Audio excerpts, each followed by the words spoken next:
The Mariners were radio silent for about a month. A month! So naturally, they made two moves on our day off. Let's talk about them. Colby, hit it. You are Locked On Mariners, your daily Seattle Mariners podcast. Part of the Locked On Podcast Network, your team every day. How's it going, everyone? It is Saturday, January 7th, 2023. This is Trident Gonzalez and Colby Zato for the Locked On Mariners podcast. Thank you so much for making us your first listen. Subscribe, like, and turn on alerts if you're watching on YouTube, or subscribe and leave a 5-star review on your preferred podcast platform if you like what you hear. And if you want to hear from us even more, please consider signing up for our Patreon. The link, as well as our social accounts, is in the description below. All right, folks, it's happened. The Seattle Mariners have signed a free agent. They now have their right-handed hitting corner outfield bat that we've been talking about over and over and over and over again on this show. We finally know who it is. According to Jeff Passan of ESPN, the Seattle Mariners are in agreement on a 1-year, $7 million contract with veteran outfielder AJ Pollock. This is pending physical, of course, so that means that it might take a while for this to become official, but it is being reported by Passan, so you know it's probably happening. All right, so Colby, this is a guy that we've talked about a lot on this show over the past few weeks, especially as this free agent market has continued to dwindle, and Pollock has started to make more and more and more sense for the Mariners. There was, of course, a report that came out a while ago that was linking them to him as well. And so I just want to get your first reaction on this, and we'll talk about kind of how he fits and all that. And we're also going to talk about Justin Topa, the right-handed reliever the Mariners acquired from the Brewers, as well later on in the show. But Colby, let's start with your reaction to the contract, the signing or the signing of AJ Pollock. Initial reaction is this has to be the biggest move the Mariners have made this offseason ahead of even Teoscar, because as we know, the only way to really improve your team is through free agency. You have to spend free agent dollars. It's the only way you can improve your roster. And that's exactly what the Mariners did here. So I'm sorry, Teo, but the biggest move of the entire offseason for the Mariners is actually AJ Pollock, because they gave him $7 million, and that's all that really counts. There you go. That's my initial reaction. But no, in all seriousness, it's about it's about as good of a fit as you could possibly get, considering what was left. Pollock is a guy who, as we know, traditionally crushes lefties. Over the last 3 or 4 years, he's in the top 10 of OPS against lefties. He's right in the same range as Aaron Judge and Randy Arozarena, and like some really, really good bats, right-handed bats. So he's a great compliment to Kelenic, because if Kelenic falls flat on his face, you can use AJ Pollock in left field on a pretty much everyday basis for 2 or 3 months until you can address that issue at the trade deadline. But if Kelenic hits, then Pollock is the perfect complement to him. You can take lefties off of Jared Kelenic's plate and have him just focus on hitting righties, knowing that Pollock will crush lefties. And in the off chance that, Kelenic is really good and Pollock is also playing really well, you can still DH Pollock or Kelenic, and you can get them both in the lineup at the same time. The move also doesn't preclude them from going out and still being aggressive on Brian Reynolds or Tyler O'Neill and getting an everyday DH or an everyday left fielder. This move doesn't prevent them from doing anything. And I think a lot of people are staring at his 2022 numbers, which, should carry the most weight because they are the most recent. But in 2021, he's pretty good. I have it written down here: 297, 355, 536.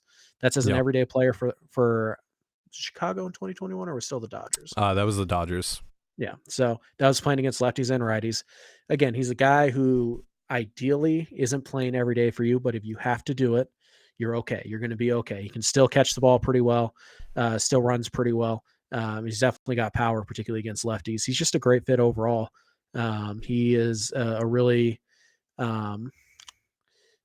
he's almost too good of a fit, to the point where we almost were like, well, that's not going to happen because Jerry doesn't go for the obvious guy. He doesn't, we talk about a guy for months and he'll go and find somebody else we never talked about. Well, in this case, he talked about a guy or he went out and he got a guy that we've talked about second or third most of the entire offseason. He's done that, or they've done that quite a bit this offseason, actually. This is we've kind of joked about how predictable the offseason has kind of gone. And I mean, I guess that's also pretty easy when you have so much time in between moves and you start to, see how the picture's coming together and all that. But the options become pretty limited at that point. But yeah, nevertheless, this is chalk for the Mariners, essentially. Like, this makes a lot of sense for them, especially where the free agent market was at the time of the signing. And this is a good addition because, like you mentioned, he was fantastic against lefty pitchers last year. 161 WRC plus, 69 WRC plus against righties. Not very nice. But the year before that, however, in 2021, pretty good against righties as well. Good against both sides. 131 WRC plus against lefties, 139 WRC plus against righties in 2021. Just looking at the overall numbers, though, for Pollock in Chicago, his lone year with the White Sox, 245, 292, 389 with a 92 WRC plus. He was worth half a win by Fangraphs metrics, 18.6% strikeout rate, 6.1% walk rate, 14 home runs, 56 RBI, 3 stolen bases. But that's a pretty hard regression from where he was the year prior, right, Colby? Because like going from a 137 WRC plus to a 92 kind of feels like there has to be something else going on there. Because I mean, Pollock is, we have to mention, he's 35 years old, but even then, you don't typically see guys regress that significantly in terms of the numbers. Right. There's a pretty good chance this is a buy low opportunity because Pollock has been pretty good for a while now, and 2022 looks like the outlier, not the new norm. It's entirely possible that that Pollock has just happened to hit a cliff at the exact moment. He went to the White Sox, and now there's not a lot that the Mariners can do, and he's not going to return the kind of value we're hoping. That's fine because it's a 1-year, $7 million deal. You can DFA this guy. You can trade this guy. There are a lot of different avenues you can take. And if he does return to his 2021 norms, this is a guy you're going to want in your lineup pretty much every day, lefty or righty. And honestly, if he returns to 2021, he's a guy who you're probably going to hit in the top. You're probably going to want to hit in the top 5, which is saying something because the top 5 in the Mariners lineup right now is looking pretty stacked. So, again, there's always risk in deals like this, but they're mitigated greatly when they're 1-year type of deals. And what you're asking the player to be good at is something that he's been good at for his entire career, including in a year where, as you said, his overall numbers kind of went down the drain. So you're not asking him to be something he's never been. You're just asking him to be what he has always been. And if he adds more to what he did last year against righties, it's a bonus.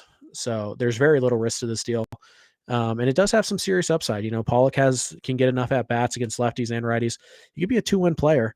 And considering, what you kind of got from Jesse Winker last year in left field, it's a possibility the Mariners get 3-4 wins out of that left field position, depending on how Kelnick plays. Right. All right. Well, I want to talk more about how he could be placed in the lineup, how they might deploy him in general in just a moment here. But real quick, a reminder, this episode of the Locked On Mariners podcast is brought to you by Built Bar. Looking for a delicious treat but don't want all of the fat and calories? Then you gotta try a Built Bar. We just got through the holidays, and I know my goal is to eat a little healthier this year. And if you're like me, where you want to eat healthier but don't want to compromise taste, then man, I've got just the thing for you. You gotta try Built. With Built, healthy is actually tasty. Seriously, they're so delicious you won't think they're good for you. Perfect for your New Year's resolution. What makes Built Bars so good? Well, for starters, they are all covered in 100% real chocolate. That's right, real chocolate. And they come in unbelievable flavors like churro, peanut butter brownie, and coconut almond. I'm not sure how Built does it, but these bars taste like a candy bar while maintaining amazing macros. And what's even better is that they are healthy, only 130 calories and 4 grams of sugar with a whopping 17 grams of protein. And now you don't need to wait around to get a box. For years, we've been talking about ordering your Built Bars at Built.com. Now now you can get them at your local Walmart or Sam's Club. That's right. Head to your nearest Walmart today, walk to the pharmacy section, and grab yourself a box of Built Bars. You can pick up a 4-bar box of cookies and cream, double chocolate, or coconut puffs. And if you're close to Sam's Club, run in and grab a 13-bar box with our hit flavors, brownie batter, and churro. You can thank me later. You're listening to the Locked On Mariners podcast. Thank you again for making us your first listen after the AJ Pollock signing. Yes. All right. So let's talk about where Pollock could fit in the lineup. You kind of talked about the upside for him in the lineup a little while ago, but where do you think, just as of now, as of today, season started tomorrow, opening day, where's AJ Pollock hitting? Assuming it's against a left-handed pitcher, I think he's hitting somewhere in the top 4. I think that there's a very good chance Julio is going to be the leadoff guy going into the year, obviously both against righties and lefties. And then the number 2 spot is kind of up for grabs. I think Ty France is a pretty good fit there, particularly against lefties. But this is where you could use Pollock. And I think it's probably one of those two. And then you look at 3, 4, you're probably going to have Teoscar and Gino in some order at 3 and 4. So I think, if you want to put Ty France in the 2 hole, then I think Pollock probably hits 5th. I could see him hit as low as 7, both against righties and lefties, because particularly against righties, you still have Tom Murphy, who is very good.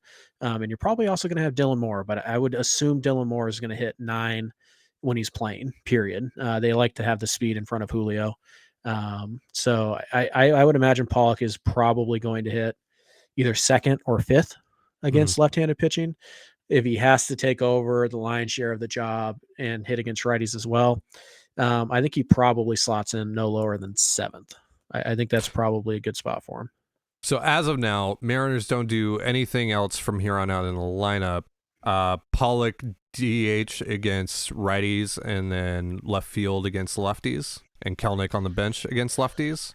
I think primarily, yeah. Obviously, they're going to rotate guys through the DH, so there might be days against the righty where Cal Raleigh's going to DH that day, and Tom Murphy's going to catch against the righty. And so I think that's probably what's most likely to happen, is that a majority of Pollock's at-bats are going to come from left field or DH, but they'll also probably play him in right field a little bit when they want to give Teoscar a DH day. But yeah, I think primarily Pollock is going to get most of his at-bats as a left field slash DH. And my guess is that what the Mariners would really hope is that Kelenic steals that left field job, and Pollock eventually is a bench bat who kind of cycles through the outfield against lefties and DHs on occasion. I think that's probably what they're really hoping, but more likely than not, yeah, he's going to be the primary DH if they don't make any more moves. All right, so let's talk about that. What do you think is next for the Mariners now that they've gotten this veteran corner outfield bat that we've been hearing about from Jerry Dipoto and those around the club?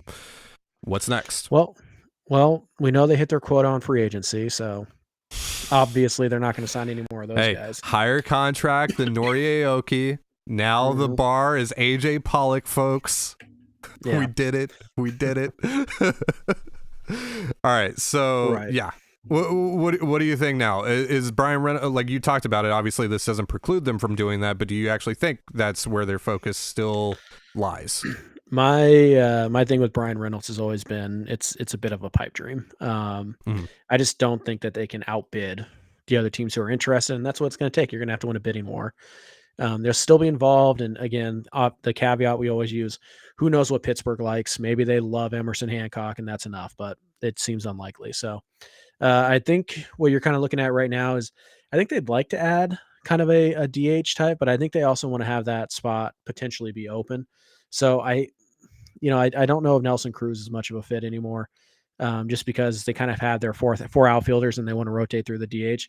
But if you're not going to trust Kelenic against lefties, you have to have Pollock out there against the lefties in the field, unless you want to use Sam Haggerty, I guess, in left field and DH AJ Pollock, which, I mean, I guess you could do that, but I still think there's room on this roster for a maybe not full-time DH, but maybe somebody who DHs 4 times a week and then finds the bench and you use him off the bench if you have to.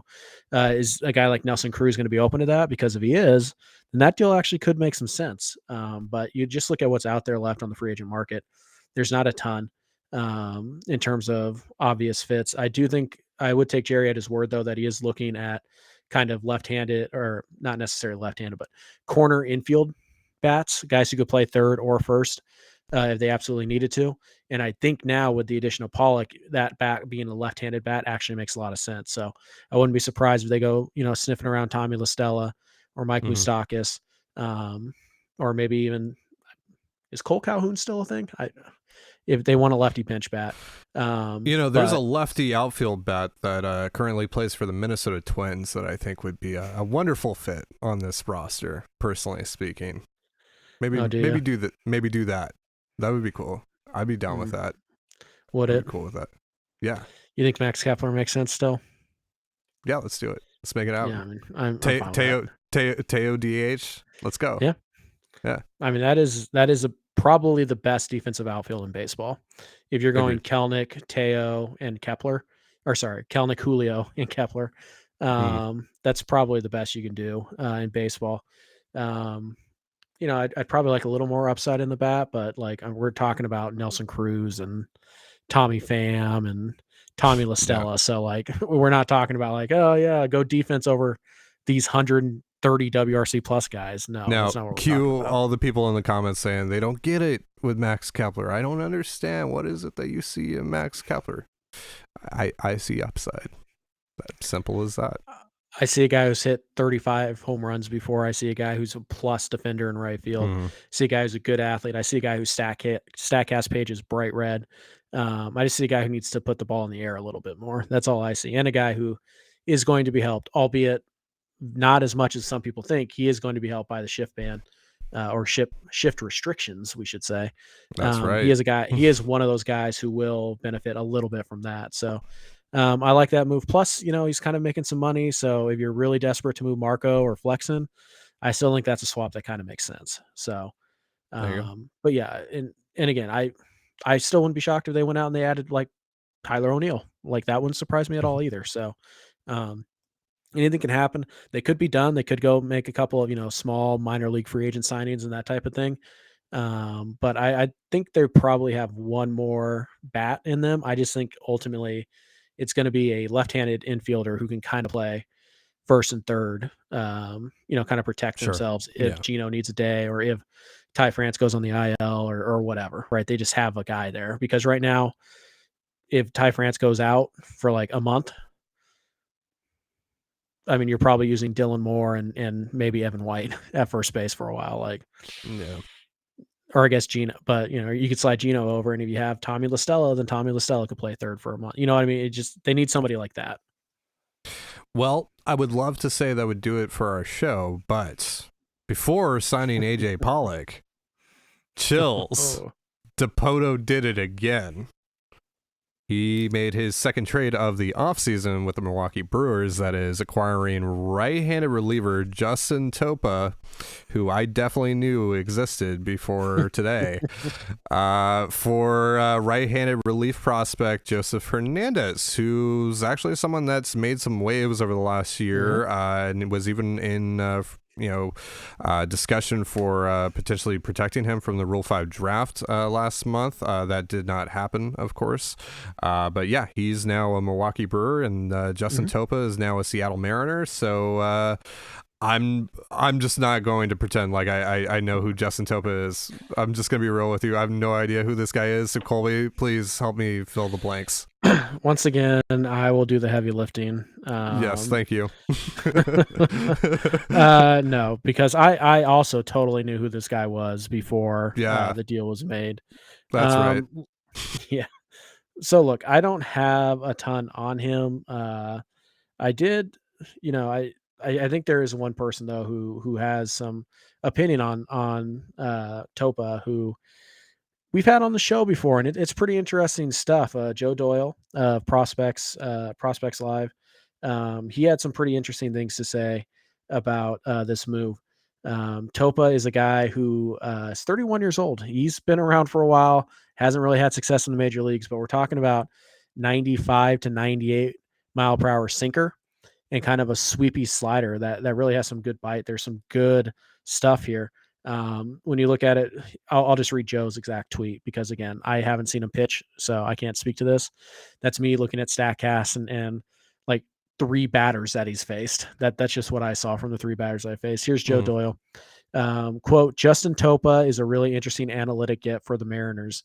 Sinker slider combo tunnels well. Slider is a true sweeper. Seattle's preferred these types of arms up to 98 with heavy sink and a deceptive 3/4 delivery. Stuff is better than his baseball card. He also added that Topa grades out unbelievably well on their pitching models.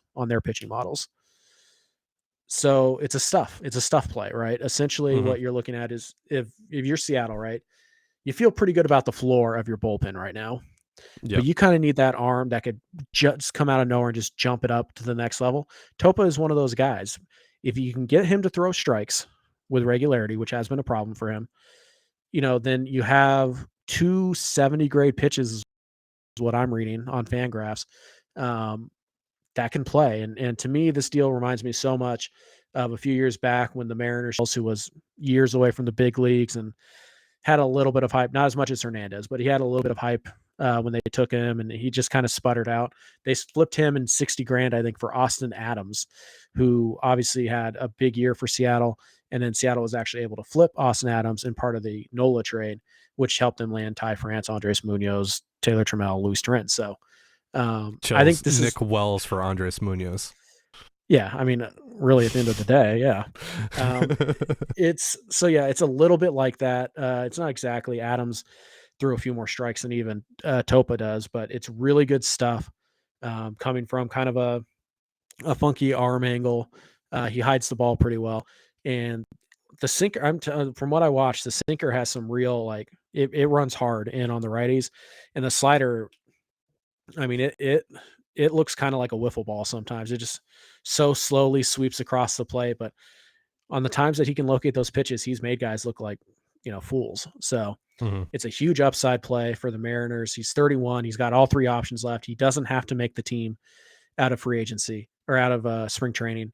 So if he pitches his way into the bullpen out of spring training, great. That probably means the Mariners have something. They figured it out, and they're going to get more out of him than Milwaukee could ever dream of. If he doesn't, oh well, you lost a prospect who, while interesting, is at least 3 years away from the big leagues. And there's a lot of question marks as to whether or not he can get to the big leagues. It's not like they gave up a ton to get this guy. It's a lottery ticket for a lottery ticket. Just Seattle's lottery ticket has a chance to help them pretty significantly this year, whereas Milwaukee's lottery ticket is 3 years away, and they just wanted the 40-man spot. That's really what it comes down to. Well, I have no idea who he is, but I can't wait to watch him be a top 10 reliever in all of baseball this next season. Mariners relievers, baby. It's going to happen. It's going to happen. It's just how it is. It's just how it is. They're going to get him throwing strikes, and boom, there you go. High leverage reliever. Mariners pitching we laugh. Is awesome. Just wait until June 28th when Topa's getting all the save opportunities. Just wait. We're going to be like, is Topa an all-star? Look at the numbers, man. We'll see how it goes, but it was certainly interesting. And it's one of those classic Jerry moves, right? Where the team breaks the news and he just kind of comes out of nowhere. You're like, oh, okay, cool. So yeah, it was fun to learn a little bit about him. Maybe we can try and get Joe on the show at some point to kind of discuss the models that they like on Topa. Let's get Justin Topa on the show. How about that? Let's do it. Let's make it happen. Get the hashtag going. Let's do it. I can't imagine that would be too difficult to set up. It's possible. But to tease something, we do have an interview coming next week. With somebody who has pitched out of the Mariners bullpen. Let's say it that way. Okay, there we go. There you go. Mm-hmm. Nice little tease. All right, we'll see if we get left on red again, but feeling good about it. Yeah, feeling better. So if it doesn't happen, it's not our fault, obviously. Duh. But yeah, that's going to do it for our show. Thank you so much for joining us here on an emergency episode of the Locked On Mariners podcast. For Colby Patnode, I'm Trident Gonzalez. Be sure to give us a follow on Twitter at LO_Mariners. You can follow me at Dane Gonzalez, it's DANEGNZLZ, and Colby at CPAT11, that's CPAT11. You can also find all that stuff in the description of this episode. And thank you again for making us your first listen after the AJ Pollock signing and the Justin Topa trade. Now make your second listen Locked On MLB Prospects. Host Lindsey Crosby is a prospect encyclopedia, and he's going deep on the MLB stars of tomorrow. It's free and available wherever you get your podcasts, just like us. And with that, have yourself a beautiful baseball day, and hopefully we'll see you on Monday. Peace.